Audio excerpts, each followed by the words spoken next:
जय माँ पीताम्बरा, जय श्री महाकाल।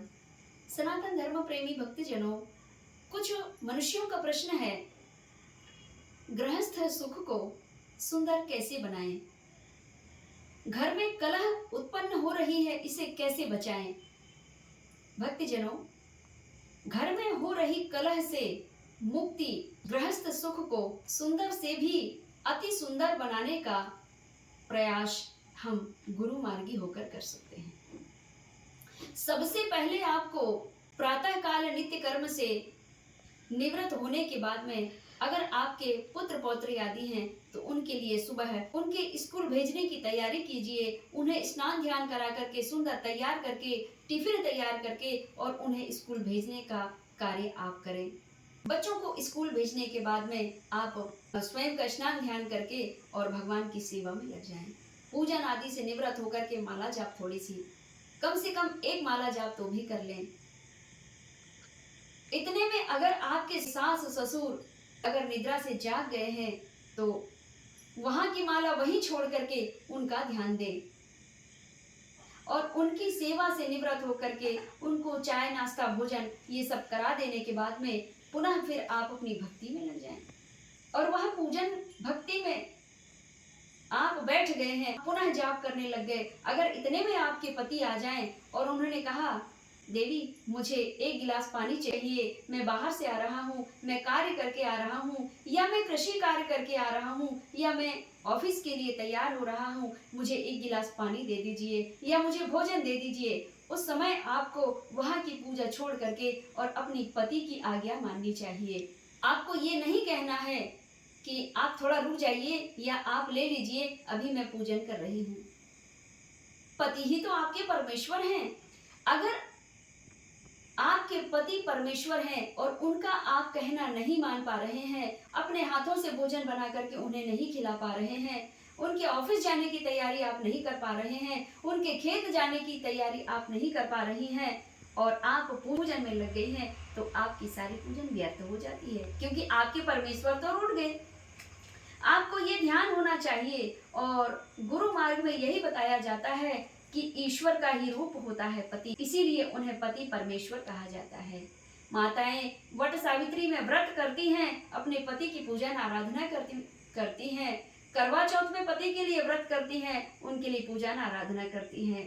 तीज का व्रत करती हैं, भगवान शिव के स्वरूप में अपने पति को प्राप्त करने के लिए माताएं तीज का व्रत करती हैं।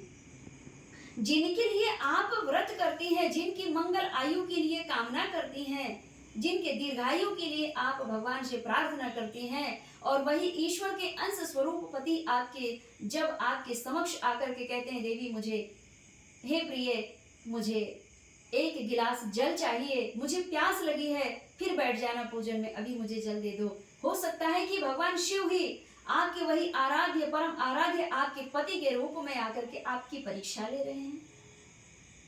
तो इस परीक्षा में भी आपको पास होना है और यह दिव्य ज्ञान गुरुमुखी होने के बाद में गुरुदेव जी के द्वारा ही गुरु माताओं के द्वारा ही आपको यह गृहस्थ सुख का दिव्य और पूर्ण ज्ञान प्राप्त होता है।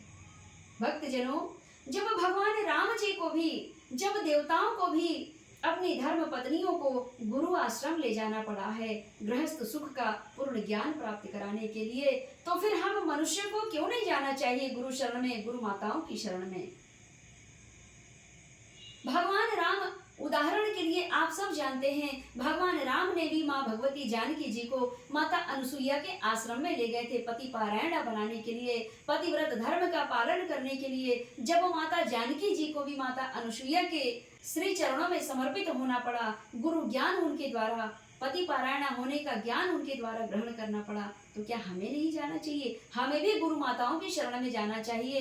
पुरुषों का भी कर्तव्य होता है कि आप गुरुजनों से सत्संग करके और पत्नी व्रत धर्म धारण करने का दिव्य ज्ञान प्राप्त करते हैं, तो अपनी धर्म पत्नियों को भी गुरु माताओं की शरण में ले जा करके उनके साथ दिव्य सत्संग करा करके सत्य का बोध करा करके पति पारायण होने का जब दिव्य ज्ञान आप प्राप्त कराएंगे, आपके घर को उन्हीं आपकी ग्रह लक्ष्मी, आपकी धर्म पत्नी के शुभ कर्मों के प्रताप से ही आपके घर को स्वर्ग सा सुख प्राप्त होता है, आपके जीवन को स्वर्ग सा सुख प्राप्त होता है।